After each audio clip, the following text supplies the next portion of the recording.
Assalamualaikum warahmatullahi wabarakatuh. Ketemu lagi dengan saya Roni Nierkoi. Hai di Radio Gembretek. Hai wale. Di Radio Gembretek diulangi. Ketemu lagi dengan saya Roni Nierkoi di Radio Gembretek. Hai. Ngono loh. Oke, langsung aja bab 11. Penyakit ikan koi dan penanggulangannya. Ini ya banyak yang menantikan ya bab ini ya. Karena bab ini itu sangat berhubungan dengan kehidupan ikan koi ya. Oke. Saya spillkan outfitnya ini adalah ini kaos apa ya? Ini kaosnya Malang Koi Show. Ya mudah-mudahan Malang Koi Show segera akan hadir lagi ya. Oke. Mas Deki, semangat Mas Deki. Mas Anto, semangat Mas Anto. Mas Anto Gondang Legi ya. Oke. Yuk semangat Malang. MKC, Mas Lambang, Mas Pusaka. Mas Januar, Mas. Saya sapa orang-orang Malang dulu ya. Siapa ya? Siapa lagi? Mas Januar, Mas Lambang, Mas Musa. Masih di koi apa enggak ya? Oke, dan lain-lain ya semuanya. Oke. Penyakit ikan koi dan penanggulangannya. Kesiapan menghadapi penyakit ikan koi. Sama halnya dengan binatang darat. Ikan koi pun sering diserang berbagai macam penyakit. Hanya saja karena merupakan binatang yang hidup di air, maka gejala penyakit dan cara menangani penyakit pun berbeda dengan binatang darat. Memang benar jika merawatnya tepat, tentunya ikan koi jarang terkena penyakit.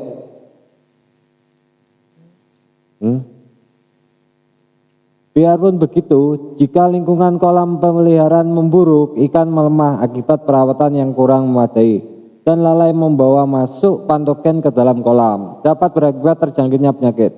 Pada bab ini akan dipaparkan terutama tentang fisiologi dan ekologi ikan koi. Berikut poin-poin yang perlu diperhatikan ketika memasukkan koi ke dalam kolam dan perawatan sehari-hari. Sebagai pengetahuan dasar yang diperlukan dalam pencegahan penyakit dan diagnosa penyakit. Disertai keterangan gambar struktur tubuh ikan koi yang penuh dengan untuk menilai kondisi fisik, kondisi penyakit koi. Dan ditambah lagi dengan penjelasan tentang jenis-jenis penyakit yang menonjol dan cara mengatasinya. Wah, ini ada gambarnya ya. Pertama, istilah tubuh ikan koi. Nama bagian tubuh ikan koi dan tiap-tiap organ bagian dalamnya ditunjukkan pada gambar di bawah ini. Jika Anda berkonsultasi pada peternak atau tenaga ahli ikan koi, ketika muncul penyakit pada ikan koi, cukup sebutkan seperti apa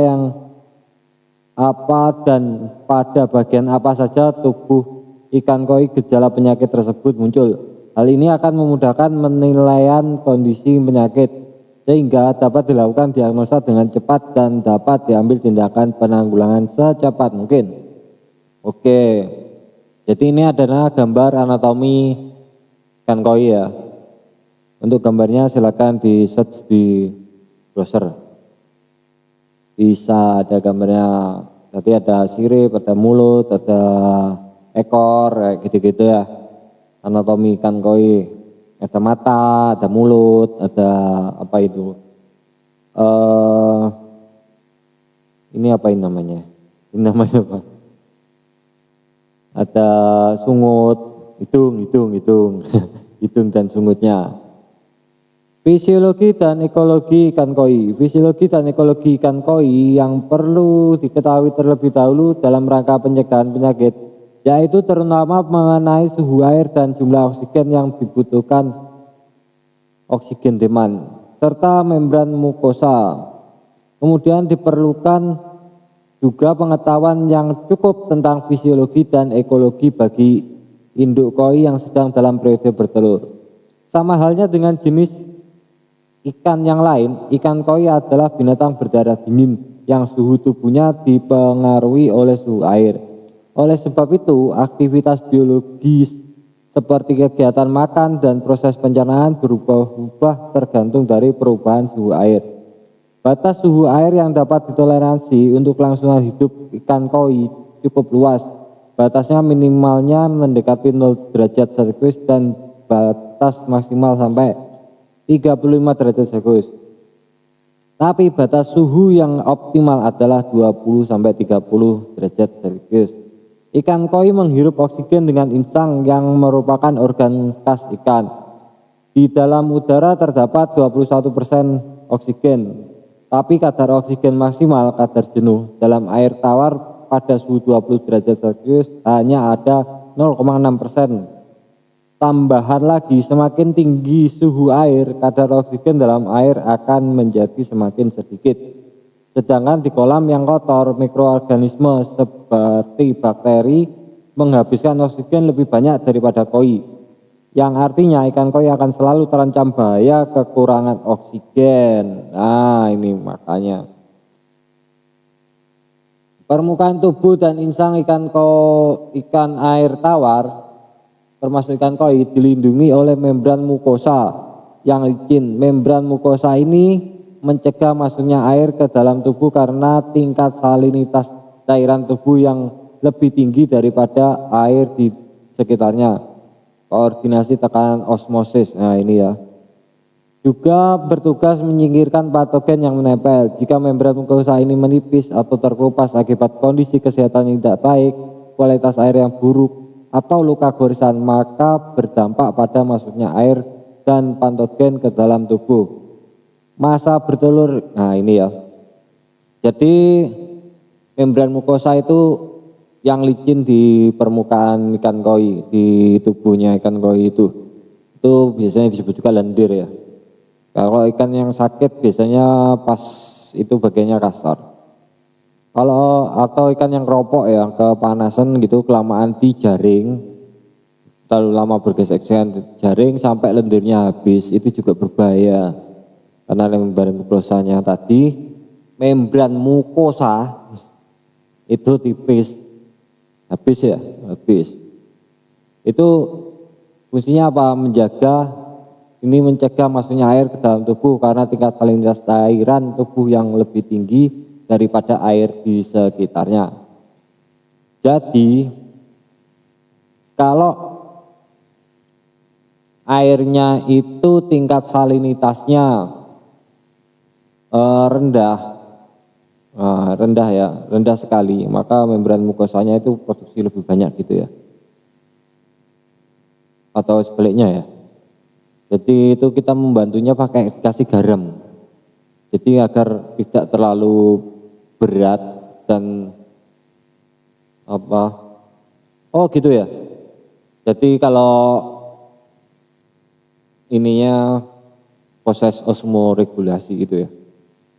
Jadi melendirnya itu karena adanya perbedaan ke salinity antara tubuh dan air yang ada di luar tubuh. Gitu.